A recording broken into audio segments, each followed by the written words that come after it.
Bigyan mo yan sa akin. Bigyan mo yan sa akin. Nakita ko yung nasa cellphone mo eh. Ooh. Okay. So, Tap on his profile. profile. Okay. Tap that. You're supposed to be doing work, Alex. What is going on, Solid? That was solid.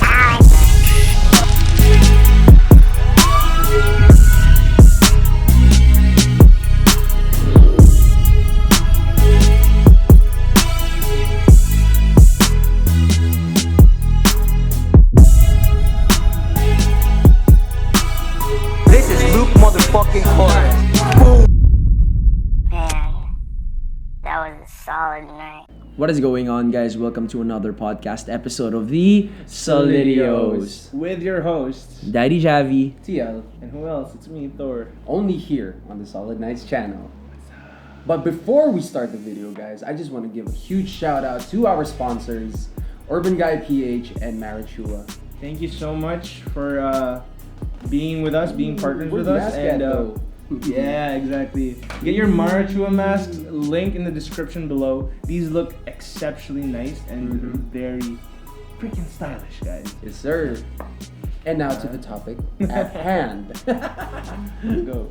So our episode for tonight would be about quarantine relationships, and what we will be talking about for this podcast is what is going on with quarantine relationships these days, what did people do about it, and the 5 possibilities of what can happen to your relationship during quarantine. Yes, sir. And I just want to stress that yes, we do have different kinds of relationships, like your relationships with your friends, your family, but I want to dive into intimate relationships with your significant other. But definitely, these intimate relationships have been put to a minimum. Kasi syempre, lockdown and everything, so there's a lot less time to hang out with your significant other. Syempre, lalo na kung LDR kayo, you're not in the same city. So, lalo na ngayon, bawal din ang dates, social distancing tayo, guys. Nakakaano talaga yan, bro. Nakakasepangs talaga yan eh. Kasi definitely. isipin mo, kahit na, for example, nasa Manila lang siya, nasa QC ka. Yeah. Yung feeling mo, LDR din kayo eh. Oo. Kasi because of all the restrictions the government Mismo. put. Mga checkpoints, Mga diba? checkpoints, di ba? Actually. But then again, you know, it's for the betterment of us individuals, diba? To be safe. Pero hindi mo pa rin mapipigilan na ma-miss yung significant other mo.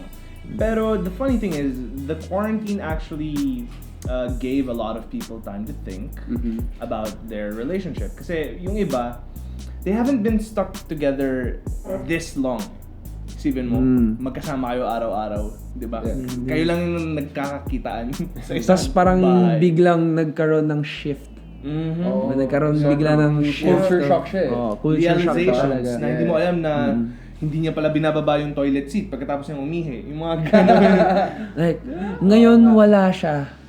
Or ngayon hindi ko siya masyadong nakakasama. Ano yung naging significant difference? Oo. Na parang, ay oo nga no. Oo. Ay, ganito pala. Ay, Yeah. ganito. You actually notice the the little things na The parang little things. Wow.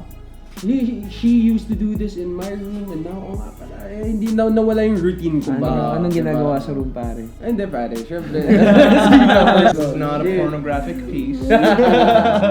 Alright. Bro, Pero chill. that can be that can be positive and negative eh. There are things na alam mo yun, malay mo makampante ka na, oh you know what, let's say Sharon. You know Sharon used to cook for me. Ngayon wala nang Ngayon, wala nang nagluluto sa'yo. Diba? So, you have to think then is the space that you have right now actually helping you both to become better people? Or, diba, you're being more of a dick. Yeah. Not only to yourself, pero to your significant other. Kasi, diba, parang you're like a child na hindi mo kayang alagaan sarili mo. But speaking of that, let's talk about what people actually did about it. First of all, when you guys are like far apart from each other and you don't really have that, much time like before, it becomes an opportunity for every individual to have time for themselves, to realize na, okay, is this actually, is this actually good? Diba? There are some things na that are not as restricting as before, which also, deeply connects with yourself wherein you actually find yourself in the process. Pero syempre, there are coping, I should say, not moping. There are coping. Coping, yeah. There are coping mechanisms to this, such as video chat through Messenger, Zoom, or whatever app you guys want to use. I heard that you and Angel are playing Fortnite. Yeah, actually, Spend time video together. game, diba? Like, just keep on finding new activities to enjoy and spend time with your significant other, syempre. Pero hindi naman kayo nag-aaway? Or... Well, there are actually times kasi syempre she's actually new to the whole gaming thing. So like, okay. there are times whenever I get frustrated about Yung mga away this is laro. actually easy, but like, okay, I get it. Yeah, I dude, understand. oh my I have to be patient, and I know you're gonna see this part right now, but like, don't get mad at me, please. Yeah, actually, I also have to apologize, Yeah. Chi, if you're watching. I didn't mean to get mad at you at ML. Kasi feeling ko na-intimidate na siya sa akin. We only played like one night and then we never played again. Dude. Mahirap kasi yan, bro, eh. Yung mga laro, tapos kasama mo yung shota mo, girlfriend mo. I don't Talagang minsan, bobo mo naman! Pero syempre, hindi niya naririnig yun eh. Okay lang yan, babe. Bawi. Ano ba yan? Ang bobo naman ni... Okay lang yan. Sige, bawi tayo next game.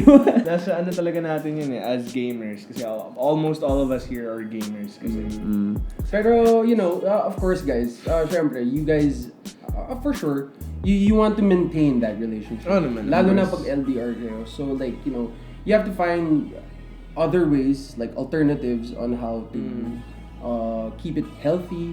Yeah, at you the have to same keep it time, healthy, yeah. diba? And not, become distant to each other. yeah, that's true. Pero as the reigning king of LDR, mahirap din kasi there will be times talaga na magsasawa kayo and you feel like it's a cycle na paulit-ulit na lang, there's nothing else to do. Kasi even if you find a new game, it's still just a game. Alam mo yun? Yeah. Nothing beats the actual feeling face-to-face. of holding your being hand together. and being together. Wala. Pero ang mahirap kasi din, bro, sa nangyayari, the quarantine relationships, talagang napilitan talaga yung mga tao na lumayo eh. People in relationships, talagang forced sila maghanap ng way to make things work eh. Like, okay, Yeah, exactly. so ganito yung situation natin, paano ba natin siya aayusin? Ano yung gagawin natin para hindi tayo lagi nag-aaway, hindi tayo nagkakaroon ng misunderstanding?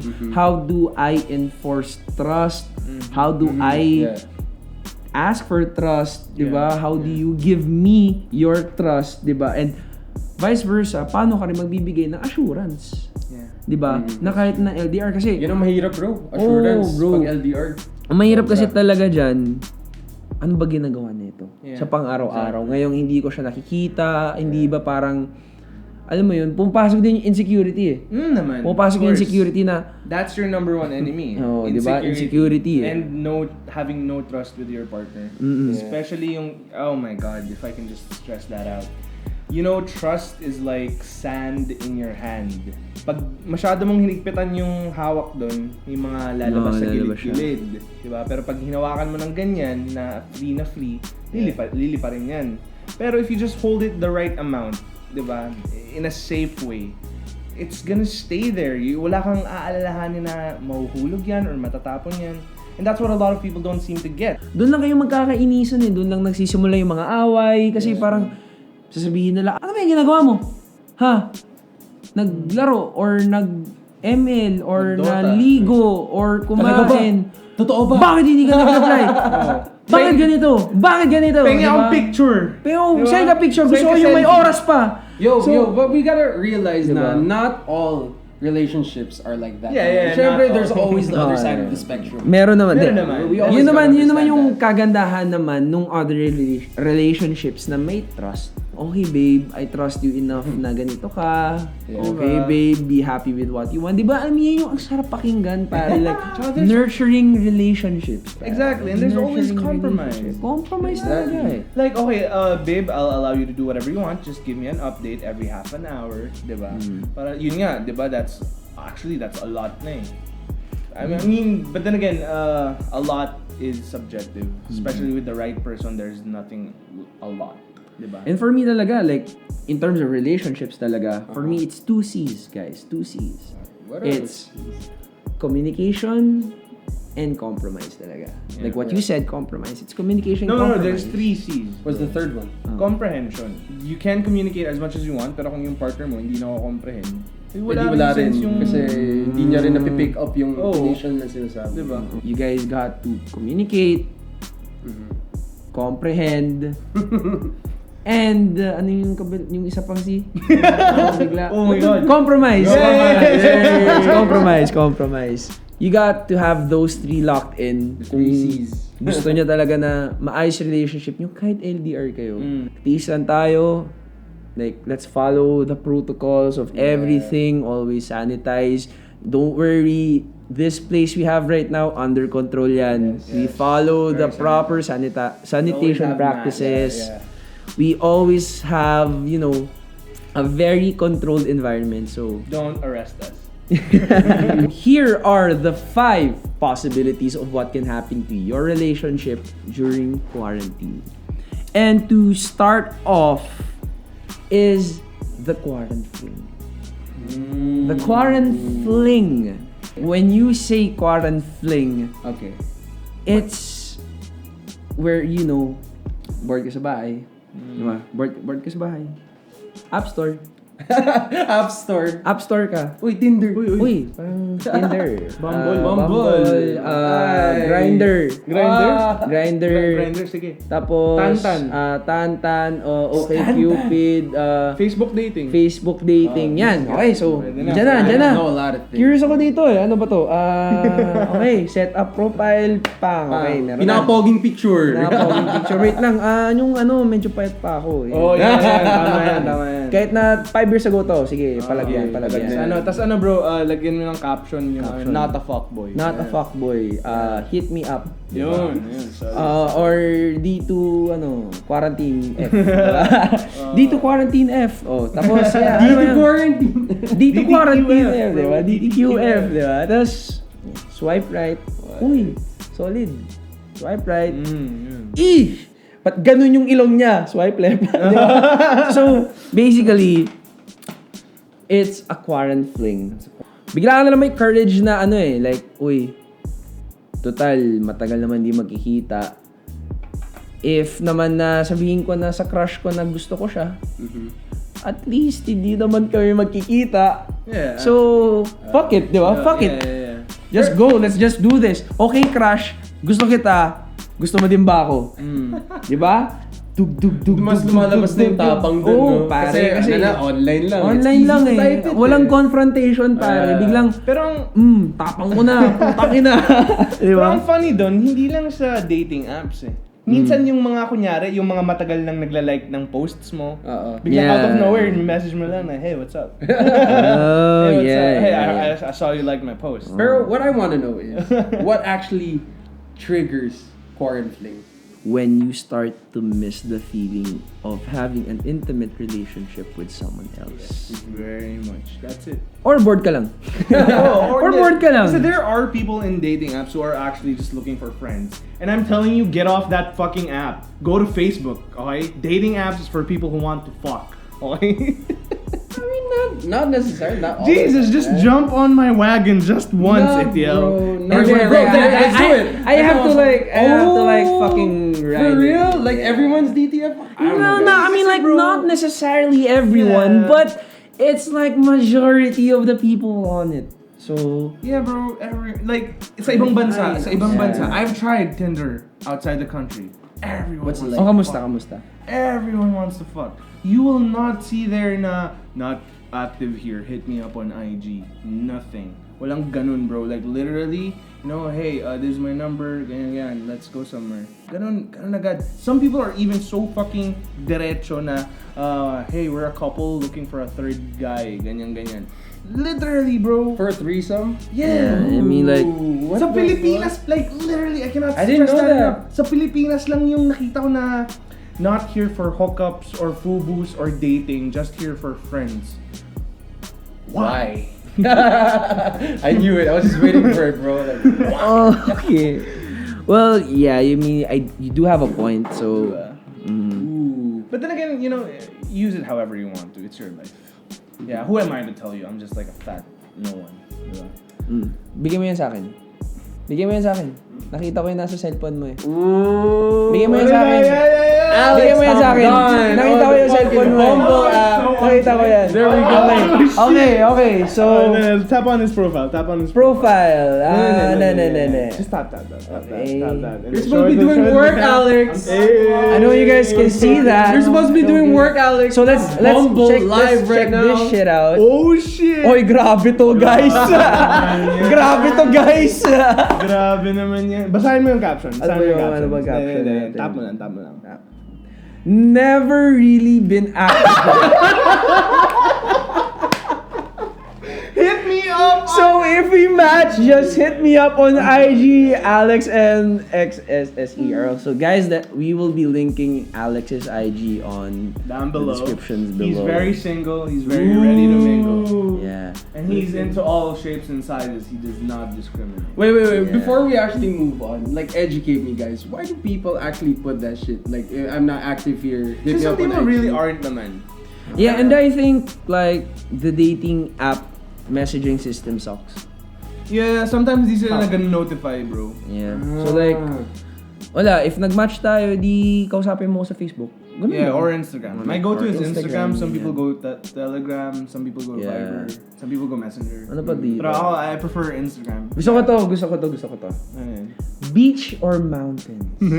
My dream dinner guest is Marcus Aurelius. Who the hell is Marcus Aurelius? I don't know him. Interesting. He's like the gladiator. It's a Roman emperor. Yeah, Roman emperor during the gladiator period. So Wow. that is accurate. Next, go-to song is Nikes by Frank Ocean. Okay, so Frank Ocean fanatics out there? Are we trying to sell Alex right now? We are. Because like, have you seen this dude? This guy is good looking as fuck. You know what? Come here. Yeah.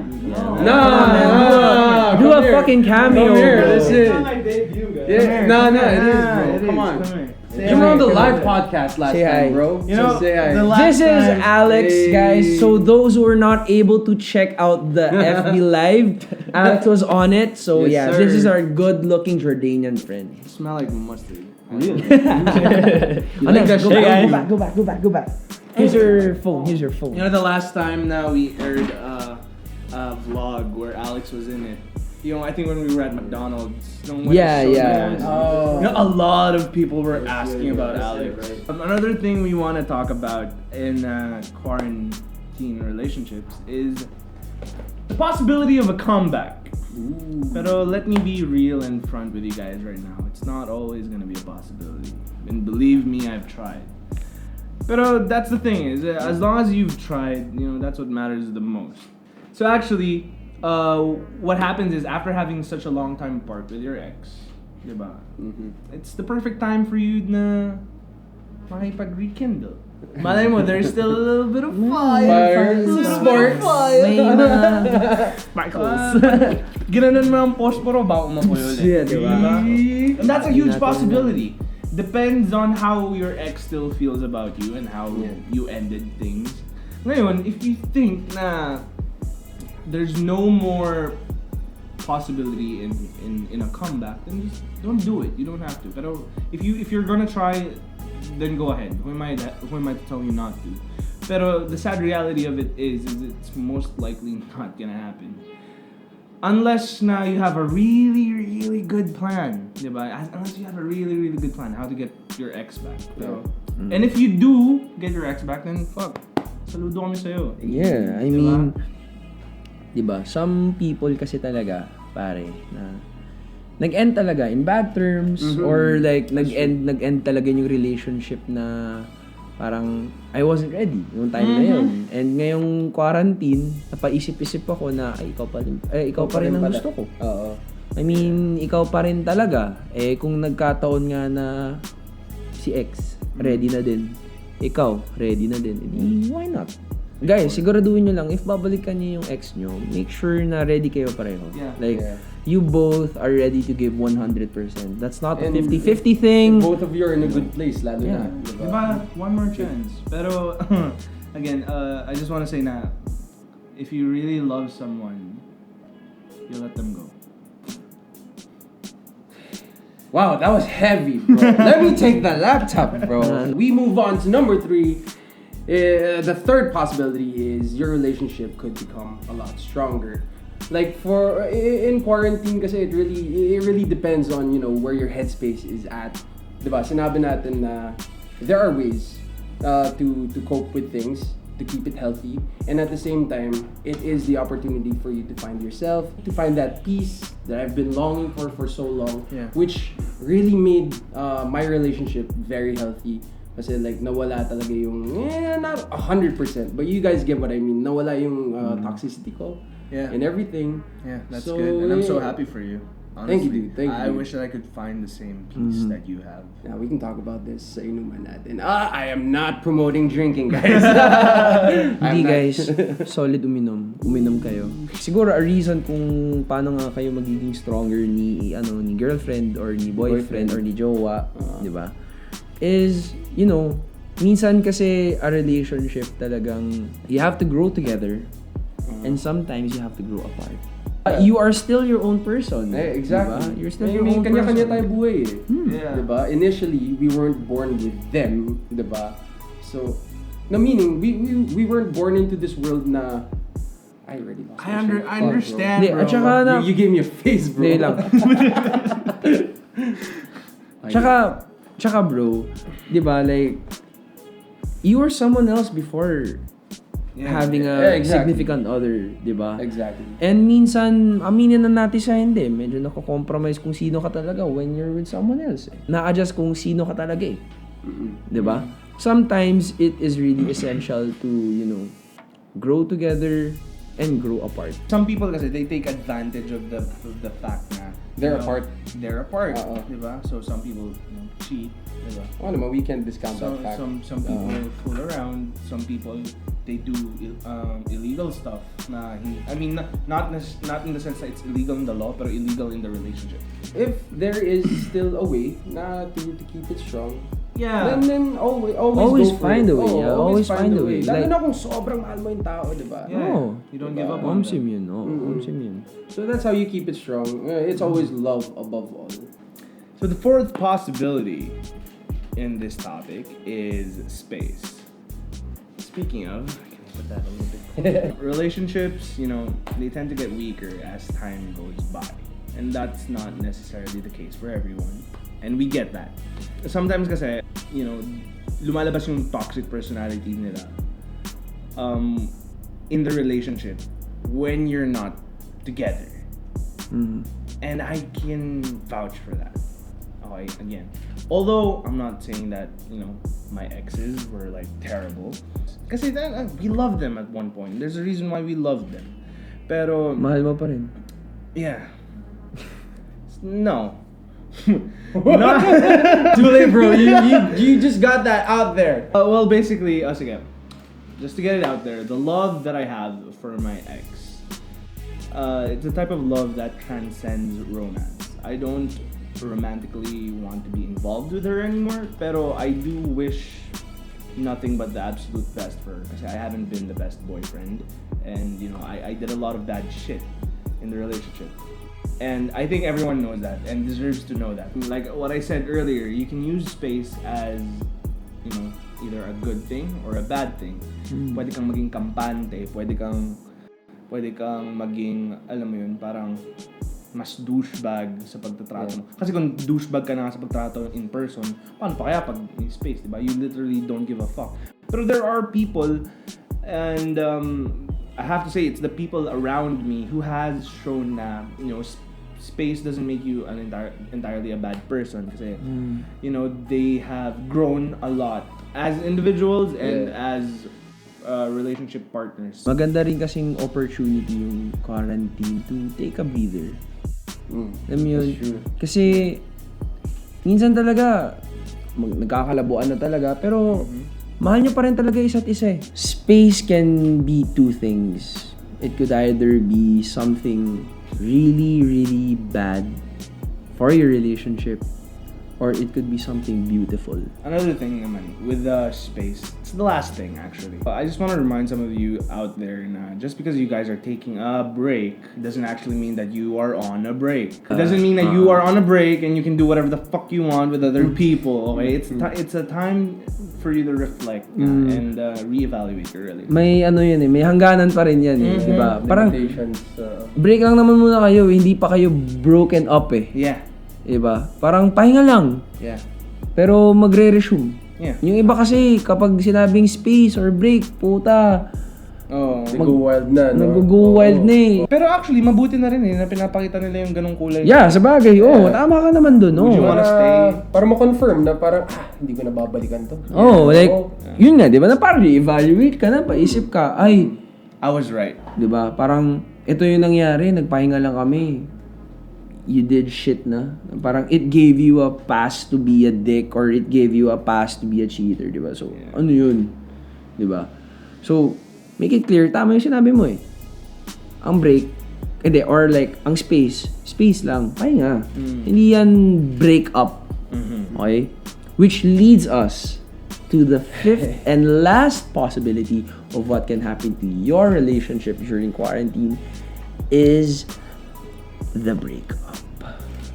Because of lack of communication and lack of understanding, lack of comprehension, and lack of compromise. The 3 C's The again. 3 C's. Wala.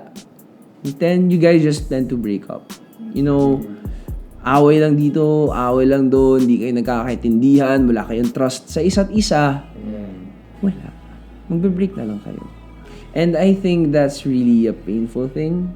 Kasi, nung hindi naman syempre, mapapaisip kayo, kung hindi naman nag-quarantine, baka hindi kayo naghiwalay. Pero guys, I'm telling you, if you guys broken up during quarantine, it is bound to happen. Yeah. It is bound to happen. Tsaka I feel like it's also a sign Yeah. na parang dun pa lang test out na Nayanig yung na kayo. foundation nyo diba?